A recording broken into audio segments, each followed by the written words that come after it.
This video is going to refactor the overloaded arrays project in which we had a drink that had two arrays, or we represented a drink in two arrays, meaning we had drinks, Coke, Pepsi, Mountain Dew, and we had their quantities in two separate arrays.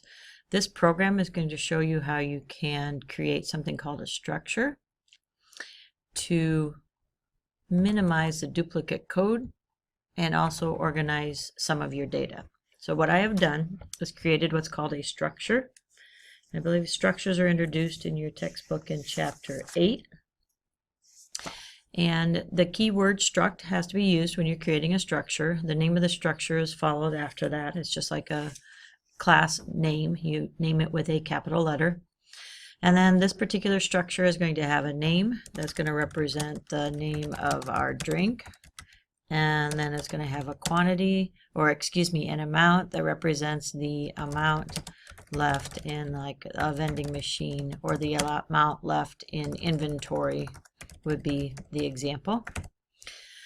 And what I'm going to be able to do with this then is refactor the code. And in the last video, remember we mentioned that we had duplicate code when we called display values integers for displaying the numbers and display values string for displaying the names.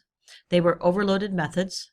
They had the same name, different parameters, and it worked. There wasn't anything incorrect about how that was implemented, but I am now going to delete them. I'm going to reduce this code, and I'm going to use a single display values method, and it's going to display the values of in a drink array. Remember, the brackets here at the end indicate that that's going to be an array, and right now I'm sending in an integer value. I might change that here in just a minute.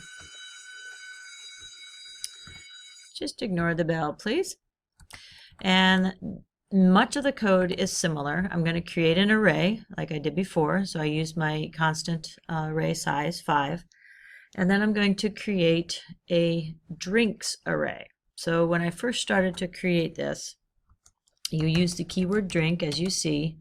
And then whatever you want to name it, I just called it drinks because there's several drinks. And the constant for the array size, as you can see. And then it gets a little bit tricky. If I create a typical array, you guys know I could do curly brace and I could put in numbers, for example, to fill the array, etc. I could put in curly braces and I could put names to fill the array, etc. if I did it like this. But my problem that I have here is that I am filling the array with drink structures. If I scroll up, a drink structure includes a name and an amount. So what happens when I go to fill a structure, you can see the results. This is a correct result here, what I need to do. But what we need to do is you're filling almost like a two-dimensional array. And so if you look at the code right below here, I'm going to show you how that was created. What I did was I knew my first item was going to be Coke and 20, and so you might want to start to type like this, Coke, comma 20.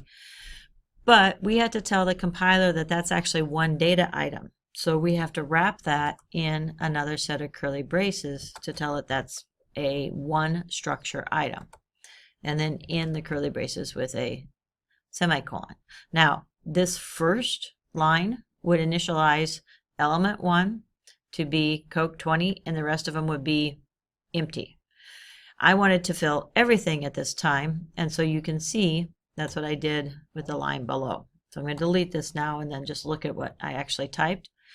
And you can have them all in a line. For example, I could put them all here to the right hand side. So you can see I got Coke 20, Pepsi 20, Mountain Dew 20. Each one of those is a separate structure. So when I initialize in this manner, I am setting up each individual structure is inside curly braces, and then each array element is separated by a comma and inside its own curly braces. The items inside the structure are also separated by a comma. So if I had a structure with 3 things, I'd do another comma and fill in whatever was after that. And so this will fill my structure. In the next video, I'm planning on showing you how to fill that from a data file. And then what happens is, because I have a structure of drinks, and that structure is, I actually have an array of drink structures, I can send the drinks array to display values and send the size of the array. Because I'm still dealing with an array, I do need to send the size in. Eventually we will look at something called vectors where you don't have to send the size in. And then I'm going to scroll down because I can refactor and delete some of my code. I am no longer going to need the individual quantity or names methods for displaying values, so I can delete that code. And I can just use the fact that I have passed in an array of items.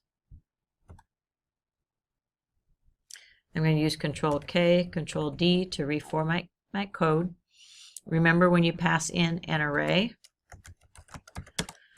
this particular method will display an array of drink items. When you pass in an array, you have to use the bracket here. I named my array something different because I'm kind of thinking I could use this display values to display other data types besides drinks. So I wanted to use items, and then later on, if I don't want to display a drink structure, if I wanted to display my zoo animals or something else, then I could do that. And then if I go ahead, I'm going to hit compile. But if you look at my output, I'm using array notation here, drink, and I'm using items bracket I dot name, and then I'm using items bracket I dot amount. So you have to use that dot operator in order to get the actual structure value. And we have then the quantities are drinks. Looks like I have some extra. Oh, I was trying to give it a little of a descriptor there, but I think it will be clearer if I just don't do that. So it'll say Pepsi and it'll say quantity. I might want to put a space in here and maybe a colon, so it'll show us how much we have in each one. And so we have the quantities. Coke 20. Actually, I don't like how that looks either. I'm just going to, because I have a title up above it that says quantities, let's just get rid of that. We will want a space though. We will want to put a space in there. I could use a set width or something to do that space as well, but we'll just do a space and see how that looks. That's looking better. It's not all lined up. I haven't made it pretty because I didn't use set width, but the quantities are, and so it's telling me what's in my vending machine, or it's telling me how many drinks that I have. And so this video, just to review just a little bit, has showed you how to set up a structure.